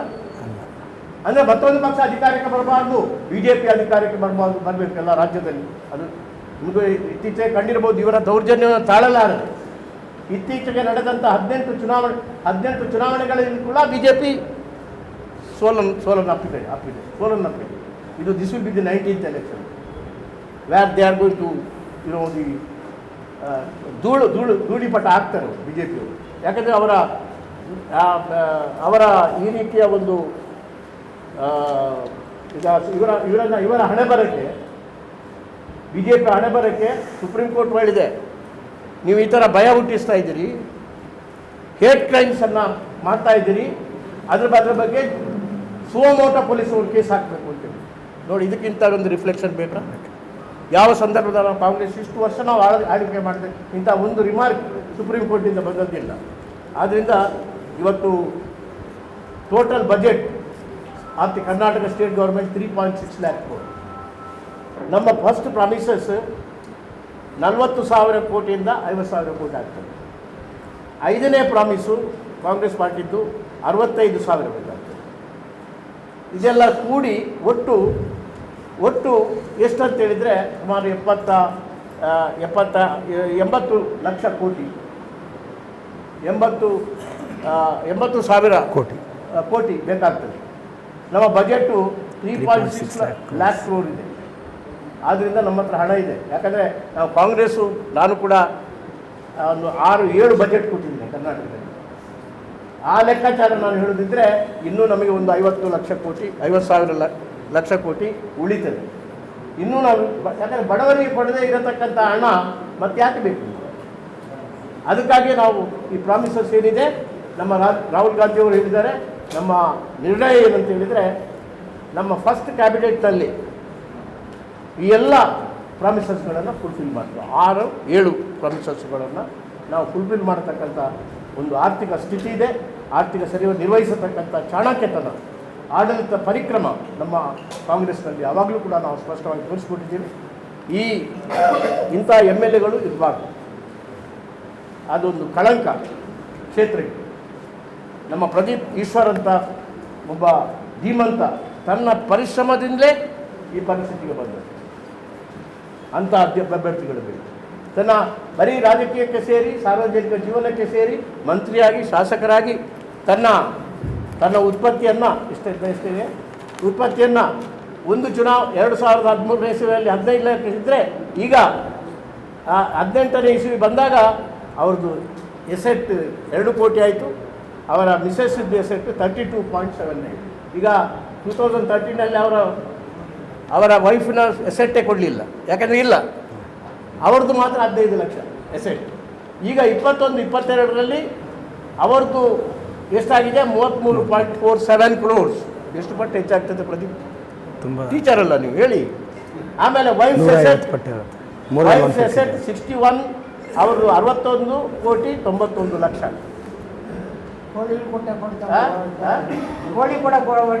ಈಗ ಕೋಳಿ ಹೌದು. ಆದ್ದರಿಂದ ಏನು ಮಾಡ್ಬೋದು? ಯಾಕಂದರೆ ಅಷ್ಟು ಹಣ ಇದೆ, ಎಕ್ಯುಮುಲೇಟ್ ಆಗಿದೆ. ಅವರು ಎಲ್ಲರಿಗೂ ಕೂಡ ಫೀಡ್ ಮಾಡತಕ್ಕಂಥ, ಅವರಿಗೆ ಹಣ ಬೇರೆಯಿಂದ ಬರಬೇಕಾಗಿಲ್ಲ, ಅವರೇ ಫೀಡ್ ಮಾಡ್ತಾರೆ. ಮುಖ್ಯಮಂತ್ರಿಗಳಿಗೆ ಫೀಡ್ ಮಾಡ್ತಾರೆ, ಎಲ್ಲ ಮಂತ್ರಿಗಳಿಗೆ ಫೀಡ್ ಮಾಡ್ತಾರೆ, ಇಡೀ ಜಿಲ್ಲೆಯದ್ದು ಜವಾಬ್ದಾರಿ ತಗೊಳ್ತಾರೆ. ಆ ಮನುಷ್ಯರನ್ನು ಬೇರು ಸಹಿತ ಕಿತ್ತಾರೆ. ಆ ಕೆಲಸ ಈ ಪ್ರದೇಶದಲ್ಲಿ, ಈ ಕ್ಷೇತ್ರದಲ್ಲಿ ಮಾಡ್ತಾರೆ ಎಂಬ ವಿಶ್ವಾಸವನ್ನು ನಾನು ಹೊಂದಿದ್ದೇನೆ. ಬೇರೆ ಏನಾದರೂ ಕ್ವಶನ್ಸ್ ಇದೆ ಕೇಳಿ. 2014-15ರಲ್ಲಿ ನೀವೊಂದು ವಾಕ್ಯವನ್ನು ಟಂಕಿಸಿದ್ರಿ, ಕಾಯಿನ್ ಮಾಡಿದ್ರಿ. ಹೇಳಿ. ಆ ವಾಕ್ಯನ ಈಗ ಪ್ರತಿ ರಾಜಕಾರಣಿ ಕ್ಯಾರಿಯರ್ ಮಾಡ್ತಾನೆ ಬರ್ತಾ ಇದ್ದಾರೆ. ಏನು ವಾಕ್ಯ? ಆ ವಾಕ್ಯ ಏನಪ್ಪ ಅಂದ್ರೆ, ಇನ್ನೆರಡು ವರ್ಷಗಳಲ್ಲಿ ಎತ್ತಿನ ಹೊಳೆ ನೀರು ಚಿಕ್ಕಬಳ್ಳಾಪುರ ಜಿಲ್ಲೆಗೆ ಕೊಡ್ತೀವಿ ಅನ್ನೋ ವಾಕ್ಯ. ಹೌದು, ಕೊಟ್ಟಿದ್ದೀವಿ. So 2014 you are right. ಅದಕ್ಕೆ ಎತ್ತಿನ ಒಳ್ಳೆ ನೀರು ಒಳ್ಳೆದಾಯಿತು. ನಮಗೆ ಎತ್ತಿನ ಒಳ್ಳೆ ನೀರು ನಾವು ಕೊಡ್ತೇವೆ ಅಂತೇಳಿ ಆ ಸ್ಟೇಜ್ಗೆ ಬಂದಿದೆ. 14,000 ಕೋಟಿ ರೂಪಾಯಿ ನಮ್ಮ ಸಿದ್ದರಾಮಯ್ಯ ಇರುವಾಗ ಖರ್ಚು ಮಾಡಿದ್ವಿ. ಇದು 2020 ಆದರೆ ಅದೇ 3 ವರ್ಷದಿಂದ ಅವ್ರು ನಿಲ್ಲಿಸ್ಬಿಟ್ಟಿದ್ದಾರೆ. ಹಣ ಬಿಡುಗಡೆ ಮಾಡ್ತಾ ಇಲ್ಲ. ಸುಮಾರು 4,000 ಕೋಟಿ ಬಾಕಿ ಇದೆ ಬಿಲ್ಲು ಕೊಡುವಂಥದ್ದು. ಬಹುಶಃ 40% ಅವ್ರು ಕೊಡಲಿಲ್ಲ ಕಾಣ್ತದೆ. ಅದಕ್ಕೆ 40% ಕಾಯ್ತಾ ಇದ್ದಾರೆ. ಕಾಯುವಾಗ ಮನೆ ಹೋಗ್ತಾರೆ. ಆದ್ದರಿಂದ ನಾವು 40% ಬೇಡ, ನಮಗೆ ಏನು ಬೇಡ, ತಕ್ಷಣ ಪ್ರಥಮ ಕ್ಯಾಬಿನೆಟ್ನಲ್ಲಿ ಆ 4,000 ಕೋಟಿಯನ್ನು ಬಿಡುಗಡೆ ಮಾಡಿ ನಾವು ಮಿನಿಸ್ಟ್ರಲ್ಲಿ 2 ವರ್ಷದ ಒಳಗೆ ಮಾಡ್ತೇವೆ ಅಂತೇಳಿ ಹೇಳಿದ್ದಾರೆ. ಅಲ್ಲ ಕಠಿಣ ಅಲ್ಲ, ಅದು ಬಜೆಟಲ್ಲಿ ಮನಿಫೆಸ್ಟೋಲ್ಲಿ ಕೊಟ್ಟಿದ್ದಾರೆ. ಆದರೆ 1 ವರ್ಷದ ಒಳಗಡೆ ಎತ್ತಿನ ಒಳ್ಳೆ ನೀರು ಎಲ್ಲ ಕೆರೆಗಳಿಗೆ ತುಂಬಿಸ್ತೇವೆ. ನಾನೇ ಹಿರಿಯ ನಾಯಕ, ನಾನು ಆಮೇಲೆ ಸ್ಟಾರ್ ಕ್ಯಾಂಪೇನ್ ನಾಮಿನೇಷನ್ ಬಂದಿದ್ದೇವೆ, ಎಲ್ಲ ಕಡೆ ಬಂದಿದ್ದೇವೆ, ಎಲ್ಲ ಕಡೆ ಹೋಗ್ತಾ ಇದ್ದೇವೆ. ಈ ಸಾರಿ ನನ್ನ ಲೋಕಸಭಾ ಕ್ಷೇತ್ರದಲ್ಲಿ 8 ವಿಧಾನಸಭಾ ಕ್ಷೇತ್ರದಲ್ಲಿ 8 ಕೂಡ ವಿಧಾನಸಭಾ ಕ್ಷೇತ್ರ ಆಯ್ಕೆ ಆದರೆ ಆಶ್ಚರ್ಯ. ಕಾಂಗ್ರೆಸ್ ಪ್ರಣಾಳಿಕೆ ವಿರುದ್ಧ ಬಿಜೆಪಿ ರಾಜ್ಯದಾದ್ಯಂತ ಪ್ರತಿಭಟನೆ ಮಾಡ್ತಾರೆ. ನಿಮ್ಮ ಮುಖಂಡರು ಯಾರೋ ಅದ್ರ ಬಗ್ಗೆ ಧ್ವನಿನೇ ಇರ್ತಲ್ಲ. ಯಾಕೆ ಇವತ್ತು ಡಿಟೇಲ್ಡ್ ಇಂಟರ್ವ್ಯೂ ಇದೆ ಸಿದ್ದರಾಮಯ್ಯವರು. ಯಾವ ಪೇಪರ್ ಅದು? ಸಿದ್ದರಾಮಯ್ಯ ಇಂಟರ್ವ್ಯೂ ಇದೆ. ನಾನು ಹೇಳಿದ್ದೇನೆ, ನಾವು ಸ್ಪಷ್ಟವಾಗಿ ಹೇಳಿದ್ದೇವೆ. ಏನಂತ ಹೇಳಿದರೆ, ಯಾಕೆ ಬಂತು ಅಂತೇಳಿ ಆ ಸೆಂಟೆನ್ಸ್ ಯಾಕೆ ಬಂತು ಅಂತ ಹೇಳಿದರೆ ಅಮಿತ್ ಶಾನಿಂದಲೇ ಬಂತು. ಅಮಿತ್ ಶಾ ಹೇಳಿದರು ಇಲ್ಲಿ ಕಾಂಗ್ರೆಸ್ ಅಧಿಕಾರಕ್ಕೆ ಬಂದರೆ ರೈಟ್ ಆಗ್ತದೆ ಅಂತ, ಅಲ್ವಾ? ಹೇಳಿಲ್ವಾ? ಆಮೇಲೆ ನೋಡಿ ಅದಕ್ಕೆ ಆಗ್ತದೆ ಅಂತ ಹೇಳಿದ್ರು. ರೈಟ್ ನಾವು ಅಧಿಕಾರಕ್ಕೆ ಬಂದಲ್ಲ, ಇನ್ನೂ ತೀವ್ರವಾದಂಥ ರೈಟಿಂಗ್ BJP ಬಂದರೆ ಆಗ್ತದೆ. ಸುಪ್ರೀಂ ಕೋರ್ಟ್ ಇತ್ತೀಚೆಗೆ ಜಡ್ಜ್ಮೆಂಟ್ ಕೊಟ್ಟಿದ್ದಾರೆ. ಹೇಟ್ ಕ್ರೈಮ್ ಯಾರಾದರೂ ಮಾಡಿದರೆ ಅವ್ರ ಮೇಲೆ ಸೋಮೋಟ ಕೇಸ್ ಹಾಕಬೇಕು ಅಂತ ಹೇಳಿದ್ರು. ಅದೇ ಪ್ರಕಾರ ನಿಮ್ಗೆ ಗೊತ್ತಿದೆ, ನಾವು ಸ್ವಾತಂತ್ರ್ಯ ಪಡೆದ ಮೇಲೆ ಮಹಾತ್ಮ ಗಾಂಧಿಯವರ ಕೊಲೆ ಆದಾಗ ಇದೇ ಯಾರನ್ನು ಆರಾಧನೆ ಈಗಿನ BJP ನರೇಂದ್ರ ಮೋದಿ ಮಾಡ್ತಾ ಇದ್ದಾರೆ, ಅವರ ದೊಡ್ಡ ಸ್ಟ್ಯಾಚ್ಯೂವನ್ನು, ಅದು ಅತ್ಯಧಿಕ ಎತ್ತರದ, ಎಷ್ಟು ಎತ್ತರ ಸ್ಟ್ಯಾಚ್ಯೂ, 350 ಅಡಿದ್ದು ಸ್ಟ್ಯಾಚ್ಯೂ ಏನು ಮಾಡಿದ್ದಾರೆ ವಲ್ಲಭಾಯ್ ಪಟೇಲ್ ಅವರು ಬ್ಯಾನ್ ಮಾಡಿದ್ರು RSS ಅನ್ನು. ಆದರೆ ಅಂದಿನ ಪ್ರೈಮ್ ಮಿನಿಸ್ಟರ್ ಜವಾಹರ್ಲಾಲ್ ನೆಹರು ಅವರು ಈ ಥರ ನಾವೊಂದು ಸಂಸ್ಥೆಯನ್ನು ಮಾಡಿದರೆ ಅದರಲ್ಲಿ ಇನ್ನೊಸೆಂಟ್ ಜನರು ಇದ್ದಾರೆ ಅಥವಾ ಆ ಕೃತ್ರಿಮ ಮಾಡತಕ್ಕಂಥ ಜನ ಇದ್ದಾರೆ, ಆದ್ದರಿಂದ ಅದನ್ನು ನೀವು ಲಿಫ್ಟ್ ಮಾಡಬೇಕು ಅಂತ ಹೇಳಿದಾಗ ವಲ್ಲಭಾಯ್ ಪಟೇಲ್ RSSನ ಮುಖ್ಯಸ್ಥರನ್ನು ಕರೆದು ಎಗ್ರಿಮೆಂಟ್ ಮಾಡಿದರು. ನಾವು ರಾಜಕೀಯದಲ್ಲಿ ಇನ್ವಾಲ್ವ್ ಆಗೋದಿಲ್ಲ, RSSನವರು, ಅಥವಾ ಯಾವುದೇ ಚಟುವಟಿಕೆಯಲ್ಲಿ ಸಾರ್ವಜನಿಕ ನೆಮ್ಮದಿಗೆ ಭಂಗ ತರತಕ್ಕಂಥ ಯಾವ ಕೆಲಸವನ್ನು ಮಾಡೋದಿಲ್ಲ ಅಂತೇಳಿ ಅಂಡರ್ಟೇಕಿಂಗ್ ಕೊಟ್ಟರು. ಆಮೇಲೆ ಜವಾಹರ್ಲಾಲ್ ನೆಹರು ಆದೇಶ ಪ್ರಕಾರ ನಿಷೇಧವನ್ನು ಹಿಂದೆ ಇದು ನೋಡಿ, ಇದು ಇತಿಹಾಸ. ನಾನು ಅದನ್ನು ಹೇಳಿದ್ದೇನೆ, ಸ್ಪಷ್ಟವಾಗಿ ಉತ್ತರ ಕೊಟ್ಟಿದ್ದೀನಿ. ಯಾಕಂದರೆ ಯಾವ ಹಿನ್ನೆಲೆಯಲ್ಲಿ ಇದು ಬಂತು ಅಂತ ಅವರು ಅಮಿತ್ ಶಾನಿಂದಾಗೇ ಬಂತು. ಅವರೇನು ಹೇಳಿದರು, ರೈಟ್ ಆಗ್ತದೆ ಅಂತ. ಹಾಗಾದರೆ ಆ ರೈಟ್ ನಮ್ಮ ಸರ್ಕಾರ ಬಂದರೆ ರೈಟ್ ಆಗುತ್ತಿದ್ದರೆ ಆ ರೈಟನ್ನು ಪ್ರಾರಂಭ ಮಾಡತಕ್ಕಂಥ ಶಕ್ತಿಗಳು, ವ್ಯಕ್ತಿಗಳು ಯಾರಿದ್ದಾರೆ ಅವರನ್ನು ನಿಲ್ಲಿಸಬೇಕಲ್ಲ ನಾವು. ಆ ಹೆದರಿಕೆಯ ನೋಟಿಸ್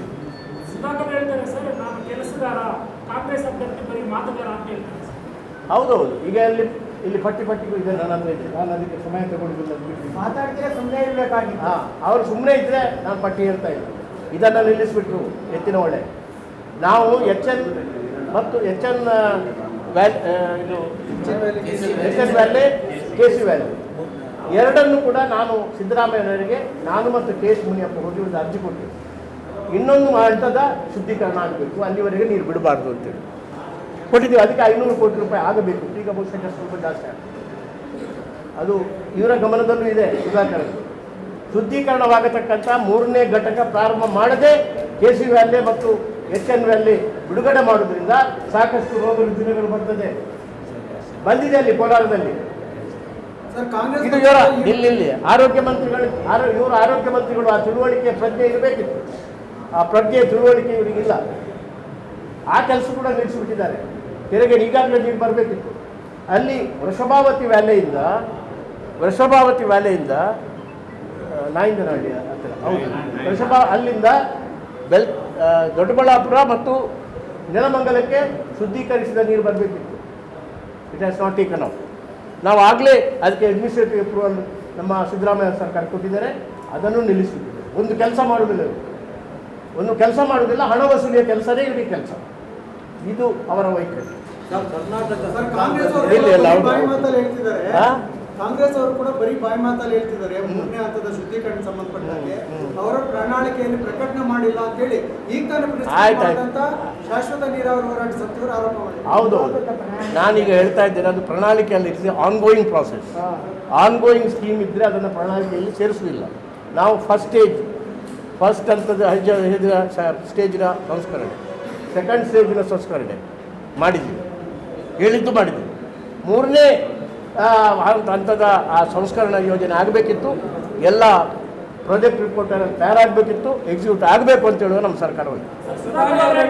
ರಾಜ್ಯದಲ್ಲಿ ಮತ್ತೆ ಕಾಂಗ್ರೆಸ್ ಸರ್ಕಾರ ಬರಲ್ಲ, ಅದು ಮುಳುಗುತ್ತಾ ಇರ್ತಕ್ಕಂಥ ಧೋನಿ ಅಂತ ಹೇಳಿದ್ದಾರೆ. ಹೌದೌದು, ನಮ್ಮದು ಮುಳುಗುವಂಥ ಧ್ವನಿ, ಅವರು ಸುಟ್ಟು ಹೋಗುವಂಥ ಧ್ವನಿ.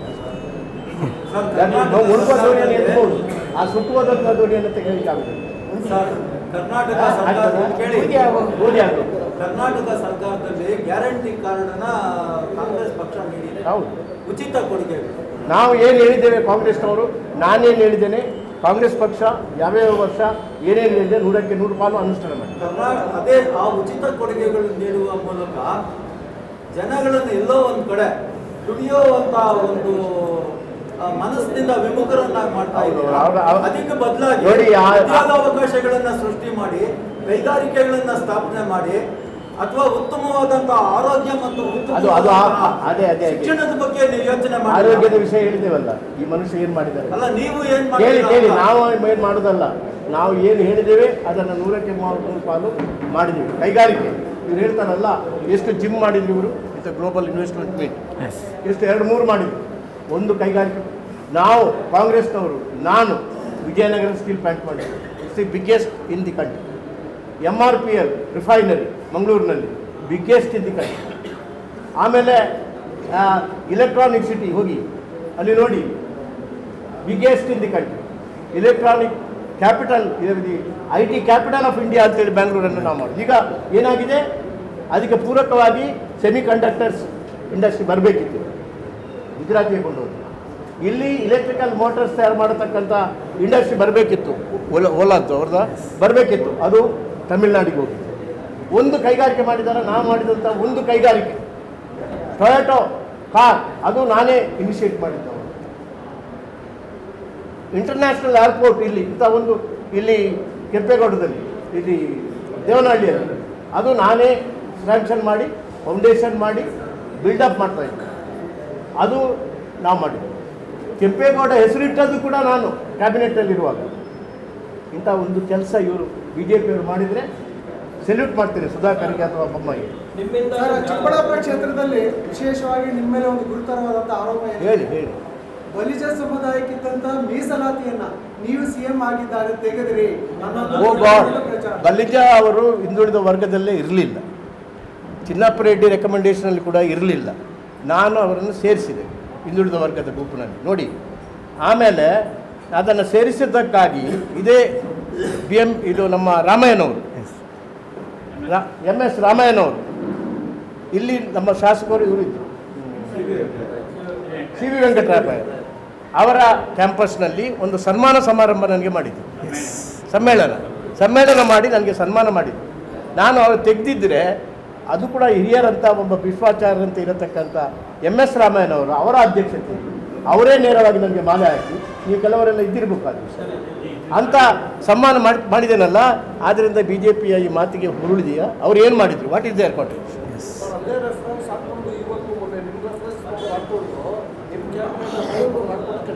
ಹಾಂ, ನಮ್ಮ ರೆಫರೆನ್ಸ್ನಲ್ಲೇ ಅವರು ಮತ್ತೆ ಪುನಃ ಕಂಟಿನ್ಯೂ ಮಾಡಿ. ಕಾಂಗ್ರೆಸ್ 70 ವರ್ಷದಲ್ಲಿ ಏನೂ ಮಾಡಿಲ್ಲ, ಎಲ್ಲ BJP ಮಾಡ್ತಾ ಇರೋದು. ಹೌದು, ಪಾಪ ಸುಧಾಕರ್ ಅವರು ಹುಟ್ಟೇ ಇಲ್ಲ.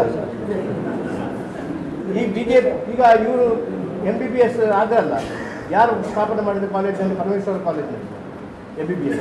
ಇವರು ಹೌಸ್ ಸರ್ಜನ್ ಮಾಡಿದಾರಾ? ಇದೇನು ಎಲಿಜಿಬಲ್ ಡೈರೆಕ್ಟರ್? ಈಗ ಒಂದು ಆಪರೇಷನ್ ಮಾಡಿದಾರಾ?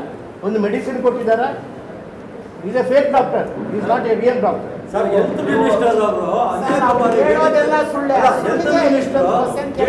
ಅನೇಕ ಬಾರಿ ಹೇಳ್ತಾ ಇದ್ದಾರೆ. Health minister, Karnataka health minister ಆಗಿರೋರು ಹೇಳಿದ್ದನ್ನೇ ಮತ್ತೆ ಮತ್ತೆ ಹೇಳ್ತಿದ್ದಾರೆ. ಚಿಕ್ಕಬಳ್ಳಾಪುರಕ್ಕೆ ಮೆಡಿಕಲ್ ಕಾಲೇಜ್ ತರೋದಕ್ಕೋಸ್ಕರ ನನ್ನ ರಾಜಕೀಯ ಜೀವನ ಪಣಕ್ಕೆ ಇಟ್ಬಿಟ್ಟು ನಾನು BJP ಅಲ್ಲಿಂದ ನಾನು ಅದ್ರ ಮುಖಾಂತರ ನಾನು ಇಲ್ಲಿಗೆ ತಂದಿರೋದು ನನ್ನ ಪಾಪ ಇಚ್ಛೆ ಎಲ್ಲಿ ತಂದಿದ್ದಾರೆ ಅದನ್ನು ಒಳ್ಳೇದಾಯ್ತು ಈ ಪ್ರಶ್ನೆ. ಇಲ್ಲ ಇದೆಲ್ಲ ಕೆಲವು ಪ್ರಶ್ನೆ ಬರಬೇಕು ನಿಮಗೆ. ಯಾಕೆಂತೇಳಿದರೆ ಸಿದ್ದರಾಮಯ್ಯ ಚೀಫ್ ಮಿನಿಸ್ಟರ್ ಇರುವಾಗ ಇದೇ ಸುಧಾಕರ್ ಸರ್ ಇದೀಗ ನಮ್ಮ ಚಿಕ್ಕಬಳ್ಳಾಪುರಕ್ಕೆ ಬರ್ತಾ ಇಲ್ಲ, ಕನಕಪುರಕ್ಕೆ ಸ್ಯಾಂಕ್ಷನ್ ಮಾಡಿದರು. ಕನಕಪುರಕ್ಕೆ ಡಿ ಕೆ ಶಿವಕುಮಾರ್ ಇವತ್ತು ಹೇಳ್ತಾರೆ ನನ್ನಲ್ಲಿ ನಮಗೆ ಬರಬೇಕಾದ ಮೆಡಿಕಲ್ ಕಾಲೇಜು ನೀವು ಚಿಕ್ಕಬಳ್ಳಾಪುರಕ್ಕೆ ಕೊಟ್ಟಿದ್ದೀರ ಅಂತ. ಅದು ಬೇರೆ ಒಂದು ಶಬ್ದ ಉಪಯೋಗ ಮಾಡಿದ್ದಾರೆ, ಅದು ಹೇಳೋದಿಲ್ಲ. ಇಲ್ಲಿ ಶಿಫ್ಟ್ ಮಾಡಿದ್ದು ನಾನು ಹಠ ಮಾಡಿ ಆಗಲೇ ಸ್ಯಾಂಕ್ಷನ್ ಆಗಿದೆ, ರೆಕಾರ್ಡ್ ನೋಡಲಿ ಇವ್ರು ಸ್ವಲ್ಪ. ಆದ್ದರಿಂದ ಈಗ ಏನು ಮಾಡ್ತಾ ಇದ್ದಾರೆ, ಅದು ಪೂರ್ತಿ ಬಿಲ್ಡಿಂಗ್ ಆಗಲಿಲ್ಲ. ಅದಕ್ಕೆ ಬಿಲ್ಡಿಂಗ್ ಆಗೋದಕ್ಕೆ ಆ ಎಕ್ವಿಪ್ಮೆಂಟ್ಸನ್ನು ನನಗೆ ಗೊತ್ತಿದ್ದ ಮಟ್ಟಿಗೆ ಸಬ್ಜೆಕ್ಟ್ ಟು ವೆರಿಫಿಕೇಷನ್ ಅದಕ್ಕೆ ಅದಕ್ಕೆ ಆ ಎಕ್ವಿಪ್ಮೆಂಟನ್ನು ದಾಸ್ತಾನು ಇಡಲಿಕ್ಕೆ ಇವರ ಕಾಂಪ್ಲೆಕ್ಸ್ ಇದೆಯಲ್ಲ, ಏನು ಹೆಸರು, ಶಾಂತ ಅಲ್ಲಿಯ ಬಿಲ್ಡಿಂಗನ್ನು ಬಾಡಿಗೆ 8 ಲಕ್ಷ ವಸೂಲಿ ಮಾಡ್ತಾ ಇದ್ದಾರೆ ತಿಂಗಳಿಗೆ ಅಲ್ವಾ? Yes sir, yes. Every month is collecting 8 lakhs. ಅದರಿಂದ ಈ ಮೆಡಿಕಲ್ ಕಾಲೇಜಿಂದ ವೈಯಕ್ತಿಕ ಲಾಭ ಮಾಡ್ಕೊಳ್ತಾ ಇದ್ದಾರೆ. ಅಲ್ಲ ಅಂತೇಳಿ ಅವರು ಸರ್ 10 ವರ್ಷ MP ಆಗಿ ಒಂದು IIT ಮಾಡಿದ್ದಾರೆ. ಕೊಟ್ಟಿದ್ದೀರಿ ಸರ್. ಸರ್ 10 ವರ್ಷ MP ಆಗಿ ಒಂದು IIT ಮಾಡಿಲ್ಲ ಚಿಕ್ಕಬಳ್ಳಾಪುರ ಜಿಲ್ಲೆಗೆ ಅಂತ. IIT ನಾನು ಸ್ಯಾಂಕ್ಷನ್ ಮಾಡಿದರೆ ಅವರು ಅಲ್ಲಿ ಹುಬ್ಳಿಗೆ ಕೊಂಡೋದ್ರು. ಆದರೆ IIT ಮಾಡಬೇಕೆಂಬ ದೂರದರ್ಶಿತ್ವದಿಂದಲೇ ವಿಶ್ವೇಶ್ವರಯ್ಯ ಟೆಕ್ನಿಕಲ್ ಯೂನಿವರ್ಸಿಟಿಯ ಸೆಂಟರನ್ನು 350 ಕೋಟಿ ರೂಪಾಯಿ ಖರ್ಚು ಮಾಡಿ ನಾನು ಅಲ್ಲಿ ಕಟ್ಟಿದ್ದೇನೆ, ಮುದ್ದೆನಲ್ಲಿ ನೋಡಿ. ಆದ್ದರಿಂದ ನಾಳೆ ನಮ್ಮ ಸರ್ಕಾರ, ಕೇಂದ್ರ ಸರ್ಕಾರ ಬಂದ ಕೂಡಲೇ ನಾವು IIT ಮಾಡ್ತೇವೆ. ಯಾಕಂದರೆ ಅದಕ್ಕೆ ಬೇಕಾದಂಥ ಎಲ್ಲ ಬಿಲ್ಡಿಂಗುಗಳನ್ನು ನಾವು ಅಲ್ಲಿ ಹಾಕಿದ್ದೇವೆ. ಸಾಕು, ಥ್ಯಾಂಕ್ ಯು.